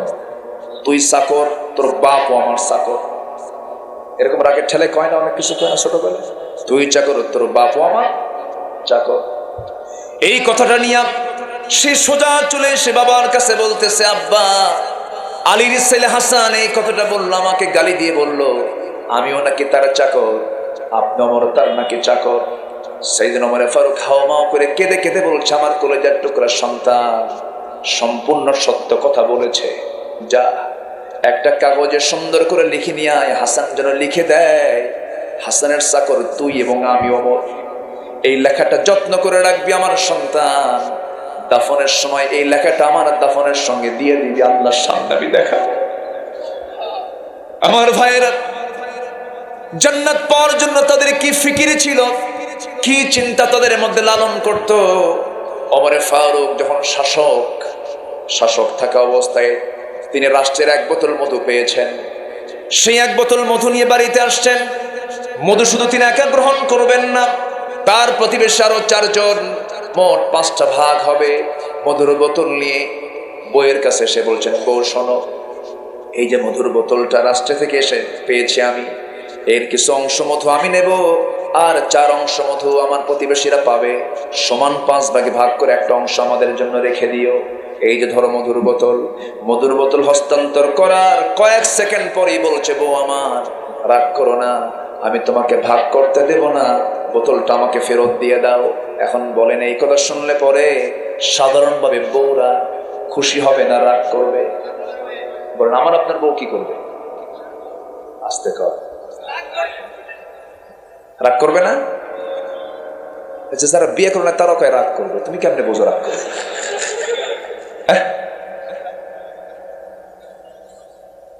রাগ করবে। স্বামী স্ত্রীর মধ্যে রাগারাগি হয় না? আস্তে করে হয় না? আপনারও তো হবে, আমারও হয়। রাগারাগি হয় না? আমার নবীরও হয়েছে। আমার নবীর হয় নাই? হয়েছে। আম্মা জান আয়েশা একদিন বলতেছেন, হুজুর আপনার বিরুদ্ধে বিচার। আম্মা জান আয়েশা বলতেছেন রাসূলকে, আপনার বিরুদ্ধে বিচার ডাকবো আমি। রাসূল বলেন, বিচার ডাকবা কেন? দোষ করছে। বিশ্ব নবীকে বলতেছেন আম্মা জান আয়েশা, স্বামী স্ত্রী তো, দোষ করছে। বিচারক কাকে ডাকবো? ওমরকে ডাক দিকে? না, ওমরকে ডাকা যাবে না, ভয়ও করে। কাকে ডাকবো? আব্বাকে ডাকলি ভালো হয়। বাপকে ডাকছে। সাইয়েদনা আবু বকর সিদ্দিক যখন শুনছেন যে মেয়ে নবীর বিরুদ্ধে বিচার ডাকছে, বলেন তো বাবার মাথা কি ঠিক থাকার কথা? নবীর বিরুদ্ধে আমার মেয়ে বিচার ডাকে, থাম। হাতের কাপড় গোছাতে গোছাতে আসতেছে আর বলতেছে, শেষই করে ফেলবো আজকে তোকে। এই মেজাজ যখন দেখছে আম্মা জান আয়েশা, দৌড় মেরে এসে নবীর পিছনে দাঁড়াইছে। ওইদিকে আবু বকরও থামে না। বাপ বেটির এই দৃশ্য দেখে রাসূল বলছেন, এই বিচারক, আগে বিচার করে না আগে রায় দেয়? কি আগে বিচার করে না বাস্তবায়ন করে? তুমি বিচারই শেষ না করে তুমি পিছন মারতে আসছো কেন? আগে বিচার করো। বাপকে থামায় দিবে, পিছনের দিকে তাকায় মুস্কি হাসি মেরে বলছেন, আয়েশা, ডাক দিলা তুমি, আমার বিরুদ্ধে বিচার ডাকবা, তো তুমি আমার পিছনে দাঁড়ায় আছো কেন? সুবহানাল্লাহ বলবেন না? তাদের রাগারাগিটাও কত উন্নত মানের ছিল। বলেন আলহামদুলিল্লাহ। রাগারাগি শেষ, মুহূর্তে শেষ। আর আমাদের পরিবারে কিছু রাগারাগি আছে, 3 মাস কথা হয় না। আছে কিন্তু, আছে না নেই বলে? আপনি কি জানেন আপনার স্বামীকে আপনি সকালবেলা অসন্তুষ্ট করবেন, সন্ধ্যা পর্যন্ত ফেরেশতারা আপনাকে লানত করবে, যেরকম নাউজুবিল্লাহ। আবার কিছু স্বামী আছে মালয়েশিয়া থাকে, সৌদি আরব থাকে, ভিডিও কলে কথা বলতে বলতে রাগ উঠছে, ভিডিও কলের মধ্যেই বলে ফোন ফেলে দিলাম, তোকে 100 তালাক দিয়ে দিলাম।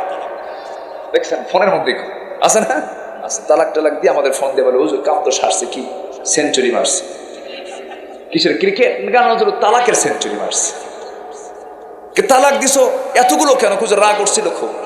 এবং তালাক তো দিছি বউরে, শাশুড়ির বাদ দেই নেই, ওটা সহ দিছি। তুমি তালাক দিলা কেন? খুঁজে রাগ উঠছে। এখন কি খুঁজে? এখন মায়া লাগে, বউ বাচ্চা আছে, হুজুর রাগের মাথায় দিছে তালাক হবে। দেখেন আমি ফতুয়ার দিকে গেছে। তো রাগের মাথায় যদি কেউ তালাক দেয়, তালাক হবে কিনা? আচ্ছা তালাক কি কেউ খুশি হয়ে দেয়?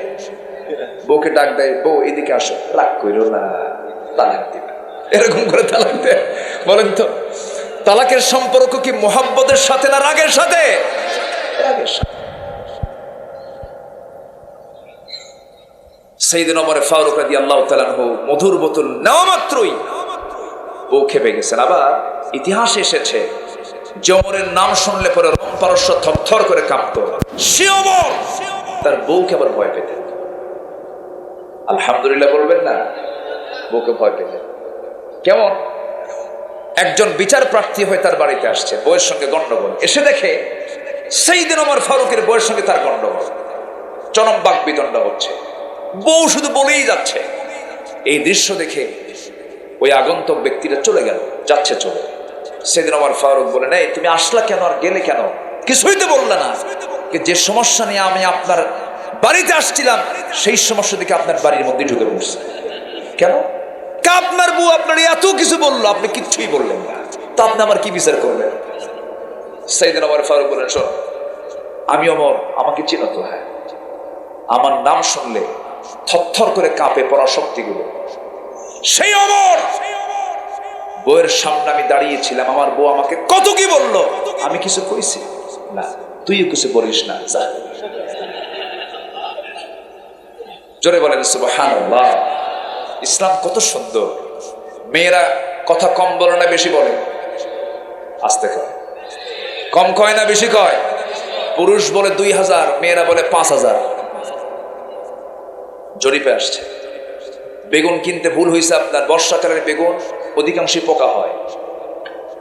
বর্ষাকালের বেগুন নিয়ে চলে গেছেন বাড়িতে, বউ বটি নিয়ে কুটতে নিয়ে যদি দেখে বেগুন পচা, ওই সময় থেকে বেগুনের তফসির শুরু হবে একটানা 3 ঘন্টা।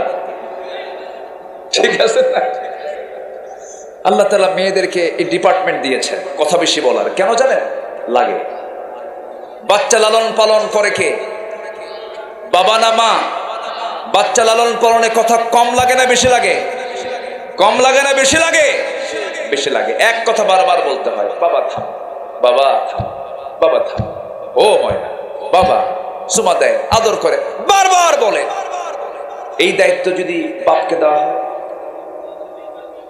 বলে কথা কম কয় তো, আব্বা থাম, আব্বা থাম, তাও কান্দে, আব্বা থাম, থাম।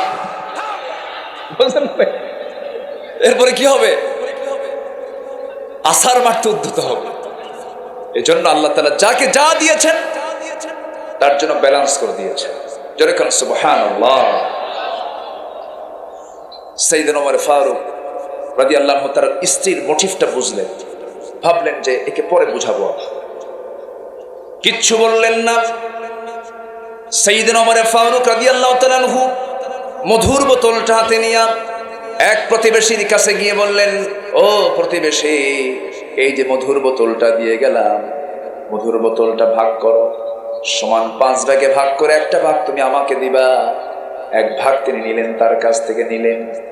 নেওয়ার পরে বউয়ের কাছে সে বলছেন, বউ আমার, রাগ করো না আমার উপরে, আমি তোমাকে ভালোবাসি, আমি তোমাকে মহব্বত করি, আমি তোমাকে ট্রাস্ট করি, কোনো সন্দেহ নাই।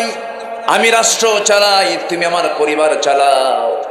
আমি গোটা দুনিয়া দেখি, তুমি আমার পরিবার নামক দুনিয়াটা দেখো, আমার সন্তানকে দেখো, লালন পালন করো, রান্না বান্না করো।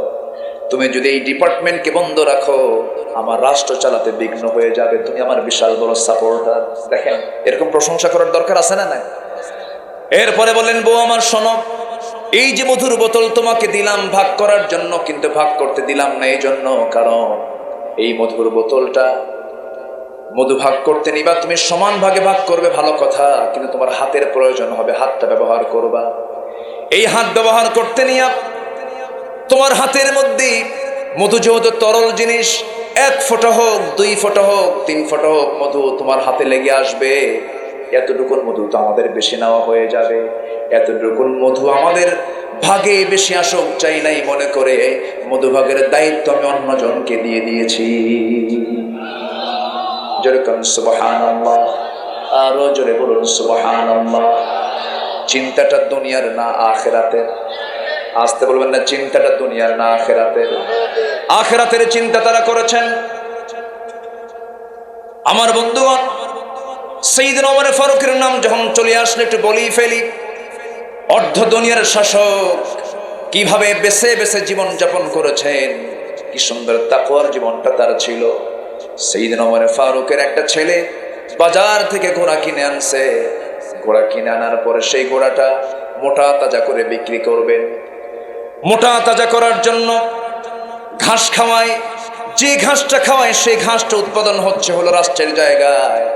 রাষ্ট্রের জায়গার ঘাস বিক্রি খাওয়ায়া খাওয়ায়া ঘোড়াটা বড় করেছেন। সেই ঘাসটা যখন খাওয়ায়া বড় হয়ে গেছে, ঘোড়া বিক্রি করতে গেছে বাজার থেকে। ঘোড়া বিক্রি করে বাজার থেকে চলে আসছে, টাকা নিয়ে যখন চলে আসছে, দরজায় দাঁড়ায় আছে ছেলে। ওমর ফারুক বলছেন, ও আমার সন্তান, তুমি থামো। ঘোড়া কিনছো কত দিয়া? এত দিয়া। বিক্রি করছো কত দিয়া? এত দিয়া। এই যে তোমার এতটা লাভ হলো, এই লাভের অংশটুকু তুমি কখনো নিজে ভোগ করতে পারবে না, এটা তোমার জন্য হারাম হয়ে যাবে। কারণ ঘোড়া এতদিন যাবৎ যত ঘাস খেয়েছে সেই ঘাস হলো রাষ্ট্রের জায়গার ঘাস। অতএব লভ্যাংশটা রাষ্ট্র পেয়ে যাবে। যেরকম সুবহানাল্লাহ। আসেন দোয়া করে দিন। হ্যাঁ, ওঠেকে ধরেন তো, ওই যে ধরেন তো, ওঠেকে ধরেন। কেরাত করতেছেন নাকি আপনারা? বসেন।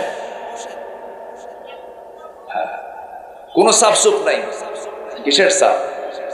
সবাই থাকেন ইনশাআল্লাহ। মাহফিলে বসে যদি বিরক্তি লাগে, নামাজ দাঁড়াইছেন, ইমাম সূরা লম্বা করছে, যদি মনে হয় এরকম যদি আসে, তাহলে ভাববেন যে মারাত্মকভাবে শয়তান আপনাকে আক্রান্ত করেছে। ঠিক কিনা? এরকম মুসল্লি আছে না, গলা ছাড়ি দেয়? এগুলো করা যাবে না। শয়তান মনে হয় কানাইঘাট আসে না? হ্যাঁ, কানাইঘাট আসে শয়তান? আসে, আসে। বসি আমরা আর একটু সময়। তাহলে হারাম কাজ আছে না নাই? ইসলামী সমাজের বৈশিষ্ট্য হলো, যে সমাজে হারাম কাজগুলো করা জটিল হবে, হালাল কাজগুলো করা সহজ হবে, সেটা হলো ইসলামী সমাজ। আর যে সমাজে হালাল কাজ করা জটিল হবে, হারাম কাজ করা সহজ হবে, সেই সমাজ হবে অনিসলামী সমাজ। আজকের সমাজে কোন কাজ করা সহজ? কোন কাজ করা সহজ? বিয়ে করা কঠিন, জেনা করা সহজ। জেনার কাগজ লাগে না, বিয়ে করলেই কাবিন খোঁজে। বিয়ে করলে কি খোঁজে? কাবিন খোঁজে। কিন্তু জেনার কোনো কাবিন লাগে না। কষ্ট পাচ্ছেন নাকি আপনারা? আমার বন্ধুগণ, আল্লাহ রাব্বুল আলামিন হালালকে ধরতে বলেছেন, হারামকে বর্জন করতে বলেছেন। আয়াত তো আমি তেলাওয়াতই করলাম না এ পর্যন্ত, যেখান থেকে আমি তেলাওয়াত দিয়ে শুরু করেছি। আমি আলোচনার গভীরে চলে গেছি, এখন আয়াতটা মিলায়ে দেই। আল্লাহ রাব্বুল আলামিন বলেন, ইয়া আইয়ুহান নাসু, ইয়া আইয়ুহান নাসু কুলু মিম্মা ফিল আরদি হালালান তাইয়্যিবা ولا تتبعوا خطوات الشيطان إنه لكم عدو মুবিন। জোরে বলুন আল্লাহু আকবার। হে মানব মণ্ডলী, তোমরা এই জমিনে যা কিছু খাবে তা হতে হবে হালাল এবং পবিত্র। হালাল এবং পবিত্র, নাপাক কোনো কিছু খাওয়া যাবে না। মাঝে মাঝে মাহফিলে এসে কিছু কিছু লোক প্রশ্ন করে, হুজুর বিড়ি খাওয়া কি জায়েজ আছে নাকি? মানে উনি জায়েজের চেষ্টায় আছে। মরা মাছ পেঁচ লাগছে একটু। আমার সাবজেক্ট আজকে হালাল হারাম, তো এই জন্য আমি এগুলো নিয়ে আসতেছি বারবার। আচ্ছা, বিয়ে করা এটা হারাম না হালাল? জেনা করা হারাম। আচ্ছা, জেনা যে করা হয় সেও তো নারী, বিয়ে যে করা হয় সেও তো নারী, কিন্তু একটা জায়েজ আরেকটা কি না জায়েজ। একটা শরীয়তের পন্থায় আর একটা শরীয়ত পরিপন্থী, উল্টা কাজ। কাজ কিন্তু একই, কিন্তু একটা রহমত আর একটা গজব। আরেকটা কি গজব। সম্মানিত ভাইরা, ইসলাম যা হালাল করেছে ওর মধ্যে কল্যাণ আছে না নাই? একটু কান লাগায় কথাগুলো শুনতে হবে। আচ্ছা, তালাক ইসলামে আছে না নাই? আচ্ছা, তালাক কি জায়েজ নাই? তালাক জায়েজ আছে না নাই? কিরকম জায়েজ? হ্যাঁ, ফাইন কথা বলেছেন, একজন সুন্দর কথা বলেছেন। জায়েজ, কিন্তু একদম নিকৃষ্ট মানের হালাল, নিকৃষ্ট মান। আরেকটা হলো ভিক্ষা করা, চাওয়া। আপনি কারোর কাছ থেকে চাইছেন, কিন্তু এটা হলো নিকৃষ্ট কাজ। জায়েজ, কিন্তু এই কাজ মুসলমান কখনো করতে পারে না।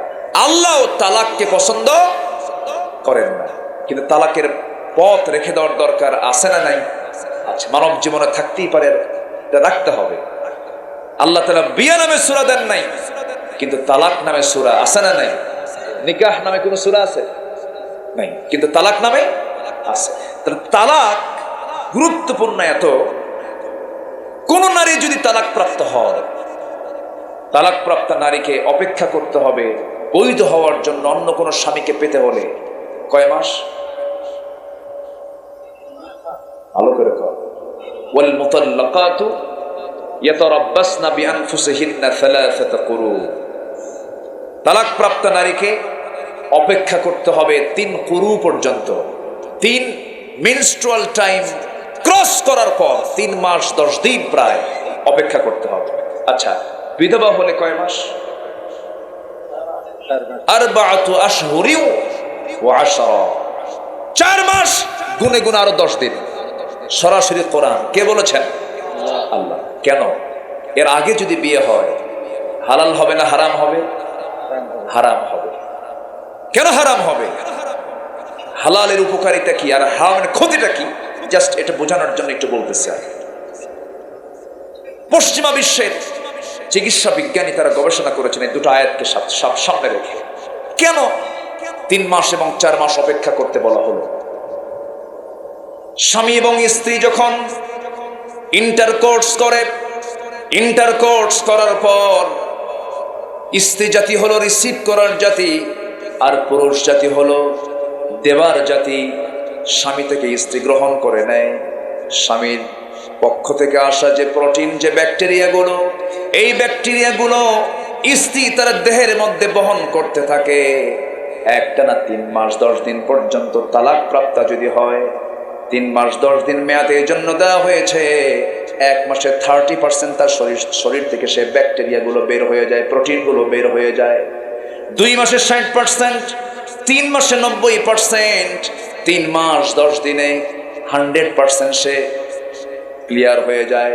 অন্য কোনো পুরুষের সঙ্গে যখন সে সঙ্গমে লিপ্ত হয়ে যাবে, তখন সে কোনো নতুন রোগে আক্রান্ত হবে না। ডাবল প্রোটিন, ডাবল পুরুষের সংমিশ্রণ হলে পরে নতুন নতুন রোগ সৃষ্টি হয়ে যাবে, অসুস্থ হয়ে সমাজ রোগাক্রান্ত হয়ে যাবে, মহামারী রূপ ধারণ করবে। কিন্তু বিধবার ক্ষেত্রে 4 মাস 10 দিন কেন করা হলো? বিধবার ক্ষেত্রে 4 মাস 10 দিন করার কারণ হলো তালাক হয় ঘৃণার সঙ্গী, বিধবা হয়ে যায়, স্বামীর প্রতি তার মহব্বতটা আরো বাড়তেই থাকে। হারে স্বামীটা হারালাম, স্বামীর প্রতি মহব্বতটা থাকার কারণে তার শরীর থেকে তার স্বামীর ব্যাকটেরিয়া প্রোটিন গুলো যেতে আরো 1 মাস 10 দিন বেশি সময় লেগে যায়। যেরকম সুবহানাল্লাহ। তারা গবেষণা করে বলেছেন, এই পৃথিবীতে যদি কোন সুস্থ, কোন চরিত্রবতী যদি কোন নারী তোমরা অনুসন্ধান করতে চাও, সেটা একমাত্র মুসলিম পরিবারের যারা ইসলামকে মেনে চলে সেই সমস্ত নারীর একমাত্র চরিত্রবতী নারী হতে পারে। যেরকম সুবহানাল্লাহ। হালালের ভিতরে কল্যাণ আছে না নাই? আসতে বলবেন না, আছে না নাই? হালাল জীবন গ্রহণ করব আমরা। জোরে বলি ইনশাআল্লাহ, আরো জোরে বলি ইনশাআল্লাহ। হারামকে না বলবো, হালালকে হ্যাঁ বলবো। আল্লাহ কবুল করুন। জোরে বলি আমিন। এবং হারামকে সমাজ থেকে বন্ধ করার জন্য আমাদের কাজ করার দরকার আছে না নাই? সেই কাজ করতে গেলে একা করব না একতাবদ্ধ হব? এর জন্য একটা টিম দরকার আছে না নাই? এর জন্য সংগঠনের দরকার আছে না নাই? আচ্ছা, সে সংগঠন কি বিড়ি খাওয়া সংগঠন, গাঁজা খাওয়া সংগঠন? যে নেতার দিকে তাকালে নবীর কথা মনে হয় না, যে নেতৃত্বের দিকে তাকালে নামাজের কথা মনে হয় না, সেই নেতৃত্ব মানা যাবে না। সেই নেতৃত্ব আমরা মানব যে নেতৃত্ব মানতে গেলে নবীর কথা মনে হয়ে যায়। জোরে বলি ইনশাআল্লাহ, আর জোরে বলি ইনশাআল্লাহ। সৎ কাজের আদেশ, অসৎ কাজের বাধা। তা'মুরুনা বিল মা'রুফ ওয়া তানহাউনা আনিল মুনকার। হারাম কাজ বাধা দাও, হালাল কাজের, সৎ কাজের আদেশ দাও। কার অর্ডার? আসতে বলবেন না, কার অর্ডার? আল্লাহর অর্ডার। আমার ভাইরা, এই কাজের আঞ্জাম দিতে গিয়ে আমার নবীজি মক্কার জুয়া, মক্কার মদ, মক্কার জেনার কারবার গুলো বন্ধ করতে গিয়ে আমার নবীজি মামলা খেলেন, জেল জুলুম খাটলেন, দেশ থেকে বিতাড়িত হলেন, সাহাবে কেরাম বিতাড়িত হলেন, হিজরত করলেন। আমার বন্ধুগণ, আজকে যদি আমরা অন্যায়ের বিরুদ্ধে সোচ্চার হয়ে যাই, আমাদের এমন মুখোমুখি হওয়া লাগতে পারে, কিন্তু আল্লাহর পথ থেকে, দিন থেকে আমরা এক চুল পরিমাণ নড়ব না। জোরে বলি ইনশাআল্লাহ। আল্লাহ কবুল করুন। জোরে বলি আমিন। আরেকটা বিষয় বলি, সেটা হলো সাহাবায়ে কেরাম। আমি একটু গবেষণা করে দেখেছি, যতটুকু ভাঙ্গাচোরা গবেষণা করেছি, এই পৃথিবীতে নবীর পরে সবচেয়ে বেশি দাম কাদের? সাহাবীদের। সাহাবীদের এত দাম কেন বেশি হলো জানেন? এর 1 নম্বর কারণ আমার কাছে মনে হয়েছে, তারা সত্যিকার অর্থে রাসূলকে তাদের জীবনের চাইতে বেশি ভালোবেসেছে। আমাদের একটা গুরুত্বপূর্ণ কাজ আমরা মাথায় রাখবো, চিন্তা লালন করব, আমার জীবনের চাইতে আমি বেশি ভালোবাসবো আমার রাসূলকে। জোরে বলি ইনশাআল্লাহ, জোরে বলি ইনশাআল্লাহ। সম্মানিত ভাইয়েরা, সাহাবায়ে কেরাম জীবনকে উজাড় করে দিয়েছেন রাসূলের জন্য। রাসূলকে এত ভালোবেসেছেন, বদর যুদ্ধের ডাক এসেছে।